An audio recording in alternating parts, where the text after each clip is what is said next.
ಪ್ರೀತಿಯ ವಿದ್ಯಾರ್ಥಿಗಳೇ ಹಾಗೂ ಆತ್ಮೀಯ ಯೂಟ್ಯೂಬ್ ಚಾನಲ್ ವೀಕ್ಷಕರೇ, ತಮಗೆಲ್ಲರಿಗೂ ನಮಸ್ಕಾರಗಳು.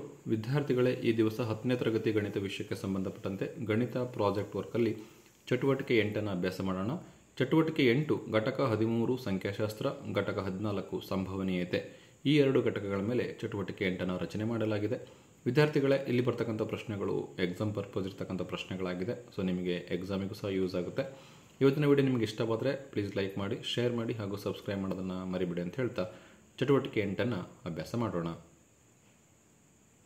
1ನೇ ಪ್ರಶ್ನೆ 1 ಅಂಕದ್ದು. ಕೇಂದ್ರೀಯ ಪ್ರವೃತ್ತಿಯ ಅಳತೆಗಳಾದ ಸರಾಸರಿ, ಮಧ್ಯಾಂಕ ಮತ್ತು ಬಹುಲಕಗಳ ನಡುವಿನ ಪ್ರಾಯೋಗಿಕ ಸಂಬಂಧವನ್ನು ಬರೆಯಿರಿ ಅಂತ ಇದೆ. ಸೊ ಇದಕ್ಕೆ ಉತ್ತರ 3 ಮಧ್ಯಾಂಕ = ಬಹುಲಕ ಪ್ಲಸ್ 2 ಸರಾಸರಿ. ಇದು 1 ಅಂಕದ ಪ್ರಶ್ನೆ. ಇನ್ನು 3 ಅಂಕದ ಪ್ರಶ್ನೆ ಏನಿದೆ ನೋಡೋಣ. ಕೆಳಗಿನ ಆವೃತ್ತಿ ವಿತರಣಾ ಪಟ್ಟಿಗೆ ಸರಾಸರಿಯನ್ನು ಕಂಡುಹಿಡಿಯಿರಿ ಅಂತ ಇದೆ. ಇದು 3 ಅಂಕದ ಪ್ರಶ್ನೆ. ವರ್ಗಾಂತರ ಆವೃತ್ತಿಯನ್ನು ಕೊಟ್ಟಿದ್ದಾರೆ. ಸೊ ಇದಕ್ಕೆ ಸರಾಸರಿಯನ್ನು ಕಂಡುಹಿಡಿಯಿರಿ ಅಂತ ಇದೆ. ಇದಿಷ್ಟು ಪ್ರಶ್ನೆ. ಸೊ ಉತ್ತರ ಇಲ್ಲಿದೆ ನೋಡಿ. ವರ್ಗಾಂತರ ಆವೃತ್ತಿನ ಹಾಗೆ ಬರ್ಕೋಬೇಕು. ಸೊ ಮಧ್ಯಬಿಂದುವನ್ನು ಕಂಡುಹಿಡ್ಕೋಬೇಕು. FI ಮತ್ತು XI ಅನ್ನು ಗುಣಿಸಬೇಕು. ಸೊ 10 ಮತ್ತು 20ರ ಮಧ್ಯಬಿಂದು 15, 20 ಮತ್ತು 30ರ ಮಧ್ಯಬಿಂದು 25, ಹಾಗೆ 35, 45, 55 ಬರುತ್ತೆ. ಆವೃತ್ತಿ ಮತ್ತು ಮಧ್ಯಬಿಂದುವನ್ನು ಗುಣಿಸಿದಾಗ XI × FI ಬರುತ್ತೆ. ಅವನ್ನು ಗುಣಾಕಾರ ಮಾಡಬೇಕು. 15 × 30, 25 × 75, 35 × 175, 45 × 315, 55 × 165. ಇವಷ್ಟನ್ನು ಕೂಡಿಸಿದಾಗ ಸಿಗ್ಮಾ FI × XI = 760 ಬರುತ್ತೆ.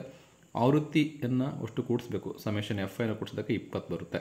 ಇಲ್ಲಿ ಸರಾಸರಿ ಕೇಳಿರೋದ್ರಿಂದ ಸರಾಸರಿ ಫಾರ್ಮುಲಾವನ್ನು ಹಾಕಬೇಕು. ಸರಾಸರಿ X bar sigma FI × XI by sigma FI. 760/20 ಬಾಗಿಸಿದಾಗ ನಮಗೆ ಎಷ್ಟು ಬರುತ್ತೆ? 38 ಬರುತ್ತೆ.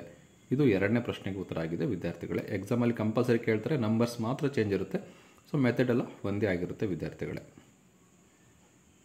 ನೆಕ್ಸ್ಟ್ 3ನೇ ಪ್ರಶ್ನೆ 3 ಅಂಕದ್ದು. ಈ ಕೆಳಗಿನ ದತ್ತಾಂಶಗಳಿಗೆ ಮಧ್ಯಾಂಕವನ್ನು ಕಂಡುಹಿಡಿಯಿರಿ ಅಂತಿದೆ. ವರ್ಗಾಂತರ ಆವೃತ್ತಿಯನ್ನು ಕೊಟ್ಟಿದ್ದಾರೆ. ಸೊ ಮಧ್ಯಾಂಕವನ್ನು ಕಂಡುಹಿಡಬೇಕು. ಸೊ ಮಧ್ಯಾಂಕವನ್ನು ಯಾವ ರೀತಿ ಕಂಡುಹಿಡಬೇಕು ಅಂತ ನೋಡೋಣ. ಸೊ ಉತ್ತರ, ಸೊ ವರ್ಗಾಂತರ ಮತ್ತು ಆವೃತ್ತಿಯನ್ನು ಬರೆದಿದ್ದೀವಿ. ಅಲ್ಲಿ ಏನು ಕೊಟ್ಟಿದ್ದಾರೆ ಅದು. ಸೊ ಸಂಚಿತ ಆವೃತ್ತಿಯನ್ನು ಬರೀಬೇಕು. 4ಕ್ಕೆ 4 ಬರೀಬೇಕು. ಸೆಕೆಂಡ್ ಲೈನಲ್ಲಿ 4 ಮತ್ತು 5 ಕೂಡಿಸಿ 9 ಬರೀಬೇಕು. ನೆಕ್ಸ್ಟ್ 4, 5 ಮತ್ತು 10 ಕೂಡಿಸಿ 19 ಆಗುತ್ತೆ. ಆಮೇಲೆ 4, 5, 10, 5 ಕೂಡಿಸಿ 24 ಆಗುತ್ತೆ. 4, 5, 10, 5 ಮತ್ತು 6 ಕೂಡಿಸಿ 30 ಆಗುತ್ತೆ. ಸಂಚಿತ ಆವೃತ್ತಿನ ಬರೀಬೇಕು. So n = 30. ಆವೃತ್ತಿನ ಕೂಡಿಸಿದ್ರೆ n = 30 ಇರುತ್ತೆ. n/2 ಮಾಡಿದರೆ 30/2 ಆಗುತ್ತೆ. 15 ಬರುತ್ತೆ. ಸೊ 15 ಸಂಚಿತ ಆವೃತ್ತಿಯಲ್ಲಿ ಎಲ್ಲಿ ಬರುತ್ತೆ ನೋಡಬೇಕು. 19ರಲ್ಲಿ ಬರುತ್ತೆ. ಸೊ ಅದನ್ನು ನಾವು ಸರ್ಕಲ್ ಮಾಡಿದಾಗ F, CF ಮತ್ತು L ಅನ್ನು ಬರ್ಕೋಬೋದು. ಸೊ L 25 ಆಗುತ್ತೆ, F 10 ಆಗುತ್ತೆ, CF 9 ಆಗುತ್ತೆ, H 5 ಆಗುತ್ತೆ. ಸೊ ಮಧ್ಯಾಂಕ ಫಾರ್ಮುಲಾ ಹಾಕಿದಾಗ ಮಧ್ಯಾಂಕ = L plus bracket of n/2 - CF/F × H. ಇದು ಫಾರ್ಮುಲಾ. ವ್ಯಾಲ್ಯೂಸನ್ನು ಸಬ್ಸ್ಟಿಟ್ಯೂಟ್ ಮಾಡಿ ಸಿಂಪ್ಲಿಫೈ ಮಾಡಿ. ಸೊ ಆನ್ಸರ್ ಎಷ್ಟು ಬರುತ್ತೆ? 28 ಬರುತ್ತೆ. ಇದು ಮಧ್ಯಾಂಕ ಆಗಿದೆ. 4ನೇ ಪ್ರಶ್ನೆ 3 ಅಂಕದ್ದು. ಈ ಕೆಳಗಿನ ದತ್ತಾಂಶಗಳಿಗೆ ಬಹುಲಕವನ್ನು ಕಂಡುಹಿಡಿಯಿರಿ ಅಂತ ಇದೆ. ಸೊ ವರ್ಗಾಂತರ ಆವೃತ್ತಿಯನ್ನು ಕೊಟ್ಟಿದ್ದಾರೆ. ಈಸಿ ಇದೆ. ಸೊ ವರ್ಗಾಂತರ ಆವೃತ್ತಿನ ನಾವು ಮತ್ತೆ ಬರ್ಕೊತೀವಿ ಉತ್ತರದಲ್ಲಿ. ಸೊ ಇದರಲ್ಲಿ ಆವೃತ್ತಿ ಎಷ್ಟು ಯಾವುದಿದೆ ನಾವು ಸರ್ಕಲ್ ಮಾಡಬೇಕು. ಆ ಆವೃತ್ತಿಯಲ್ಲಿ ಸರ್ಕಲ್ ಮಾಡಿರ್ತಕ್ಕಂಥ ಆವೃತ್ತಿಯಲ್ಲಿ F1 ಫಸ್ಟ್ ಇರುತ್ತೆ. ಅದರ ಹಿಂದಿನ ಆವೃತ್ತಿ F0, ಮುಂದಿನ ಆವೃತ್ತಿ F2, ಹಾಗೆ L 12 ಆಗುತ್ತೆ. So L, F0, F1, F2 ಮತ್ತು H ಅನ್ನು ಬರ್ಕೋಬೇಕು. ಬಹುಲಕ ಫಾರ್ಮುಲಾ ಹಾಕಬೇಕು. ಬಹುಲಕ = L plus bracket of F1 - F0/2 F1 - F0 - F2 bracket close × H. ವ್ಯಾಲ್ಯೂಸನ್ನು ಸಬ್ಸ್ಟಿಟ್ಯೂಟ್ ಮಾಡಿ ನಮಗೆ ಬಹುಲಕ ಎಷ್ಟು ಬರುತ್ತೆ ಅಂದರೆ 16 ಬರುತ್ತೆ. ಸೊ ಇದು 4ನೇ ಪ್ರಶ್ನೆಗೆ ಉತ್ತರ ಆಗಿದೆ ವಿದ್ಯಾರ್ಥಿಗಳೇ. ಇದು ಸಹ ಇಂಪಾರ್ಟೆಂಟ್ ಕ್ವಶನ್ನು. ಈಗ 5ನೇ ಪ್ರಶ್ನೆ ಸಂಭವನೀಯತೆ ಮೇಲಿದೆ. 1 ಅಂಕದ ಪ್ರಶ್ನೆ. ಒಂದು ಯಾದೃಚ್ಛಿಕ ಪ್ರಯೋಗದ ಎಲ್ಲ ಪ್ರಾಥಮಿಕ ಘಟನೆಗಳ ಸಂಭವನೀಯತೆಯ ಮೊತ್ತ ಎಷ್ಟು ಅಂತ ಕೇಳಿದ್ರೆ ಸೊ ಆನ್ಸರ್ ಏನಪ್ಪ ಅಂದರೆ 1. ಉತ್ತರ 1. 6ನೇ ಪ್ರಶ್ನೆ. ಒಂದು ಅಸಂಭವ ಘಟನೆಯ ಸಂಭವನೀಯತೆಯನ್ನು ಬರೆಯಿರಿ ಅಂತ ಇದೆ. ಸೊ ಇದು 1 ಅಂಕದ ಪ್ರಶ್ನೆ.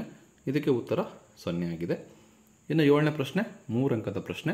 ಒಂದು ಪೆಟ್ಟಿಗೆಯಲ್ಲಿ 1 ರಿಂದ 20ರವರೆಗೆ ನಮೂದಾಗಿರುವ 20 ಕಾರ್ಡ್ಗಳಿವೆ. ಪೆಟ್ಟಿಗೆಯಿಂದ ಒಂದು ಕಾರ್ಡನ್ನು ಯಾದೃಚ್ಛಿಕವಾಗಿ ತೆಗೆದಾಗ ಒಂದು ಪೂರ್ಣವರ್ಗ ಸಂಖ್ಯೆಯನ್ನು ಪಡೆಯುವ ಸಂಭವನೀಯತೆ, 2 ಮತ್ತು 3 ರಿಂದ ಭಾಗವಾಗುವ ಸಂಖ್ಯೆಯನ್ನು ಪಡೆಯುವ ಸಂಭವನೀಯತೆ, ಇವುಗಳನ್ನು ಕಂಡುಹಿಡಿಯಿರಿ ಅಂತ ಇದೆ. ಫಸ್ಟ್ ನಾನು n(s) ಬರ್ಕೊತೀನಿ 1 ರಿಂದ 20. ಸೊ n(s) ಎಷ್ಟಾಗುತ್ತೆ? 20 ಆಗುತ್ತೆ. ಸೊ ಎ ಏನಪ್ಪ ಅಂದರೆ ಒಂದು ಪೂರ್ಣವರ್ಗ ಸಂಖ್ಯೆಯನ್ನು ಪಡೆಯುವ ಸಂಭವನೀಯತೆ. ಇಲ್ಲಿ ಪೂರ್ಣವರ್ಗಗಳು 1, 4, 9, 6 ಆಗುತ್ತೆ. 1, 4, 9, 16. ಸೊ n(a) ಎಷ್ಟಾಗುತ್ತೆ? 4 ಆಗುತ್ತೆ. So P(a) =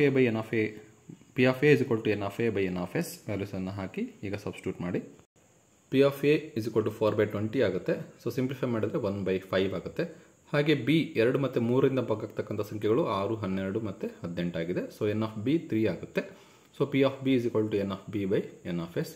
therefore P of B is equal to 3/20 ಆಗುತ್ತೆ. ಇದು ಸಂಭವನೀಯತೆ ಮೇಲೆ ಬಂದಿರತಕ್ಕಂಥ ಪ್ರಶ್ನೆ ಆಗಿದೆ ವಿದ್ಯಾರ್ಥಿಗಳೇ. ಇಲ್ಲಿಗೆ ಚಟುವಟಿಕೆ 8 ಕಂಪ್ಲೀಟ್ ಆಗಿ ಮುಕ್ತಾಯವಾಗುತ್ತೆ.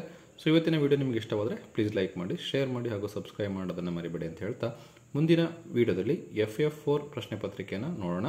ಪ್ರಶ್ನೆ ಪತ್ರಿಕೆ ಹಾಗೂ ಮಾದರಿ ಉತ್ತರಗಳನ್ನು ಅಭ್ಯಾಸ ಮಾಡೋಣ ಅಂತ ಹೇಳ್ತಾ thank you for watching this video.